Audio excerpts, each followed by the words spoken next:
सुरूकरण नाही झालं तर आम्ही ट्रॅकवर बदलापूरकरांनी जे केलं ते आता डोंबिवलीकर करणार. अत्यंत सहनशीलता आम्ही दाखवलेली आहे, पण आता काही कार्यवाही होत नाही. आता आम्ही आंदोलन करणार, ट्रॅकवर उतरणार. मग लोकांना त्रास झाला तर त्याला आम्ही जबाबदार नाही, रेल्वे प्रशासन जबाबदार असेल. टाका म्हणून अजून टाकलेली नाही अशी, सगळीकडे ऍप्लिकेशन देऊन दिले, सगळं देऊन झालं, अजून काही काम करत नाही रेल्वेवाले. जेव्हा वाढवायला गेले तेव्हा पॉलिटिकल लोक मध्ये येतात आणि वाढून बंद झाले. बदलापूर वाढवले, डोंबिवली कल्याण करावं ना फक्त. डोंबिवली पासून स्टार्टिंग पाहिजे आम्हाला, सकाळ संध्याकाळ एक तरी वाढवावी. दोन्ही स्लॉ केले.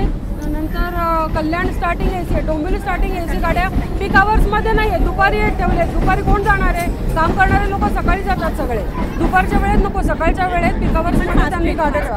डोंबिवली फास्ट नाही, आम्हाला ऍटलीस्ट एसी तरी द्यावी. आणि ट्रेन देत नाहीये, आणि गाडीच्या टीसी मध्ये टीसी येत नाहीत ट्रेन मध्ये, त्याच्यामुळे अजून गर्दी. आणि महत्वाची ते कधी करणार आहेत पूर्ण, त्याच्यामुळे सेंट्रल रेल्वेला ह्या जो रूट आहे लोकलचा त्याच्यावर बर्डन येतंय. तुम्ही हे ट्रॅक इथपर्यंत नेता, दिव्यापर्यंत नेता, आणि दिव्यानंतर तुमचे ट्रॅक पुढे परत लोकललाच येत आहेत. मग ते ह्या ट्रॅकचा उपयोग काय आहे? आज वेस्टर्नला मेल ट्रॅक्स त्यांचे वेगळे आहेत, त्याच्यामुळे त्यांच्याकडे प्रॉब्लेम्स होत नाहीयेत हे गोष्टीचे. हे रेल्वे प्रशासनाला कळत नाहीये का? बरं, रेल्वे प्रशासनाने, मी म्हणते इथेच हे जे सगळे कंप्लेंट आम्ही आज किती वर्ष मृणाल आपण कंप्लेंट करतोय, कोणीही लक्ष देत नाहीये. आज काय तर रेल्वेकडे फंड नाहीयेत सांगतायत आम्हाला उत्तर आलेली रेल्वेकडे फंड नाहीयेत, ही उत्तर आहेत रेल्वेच्या लोकांची.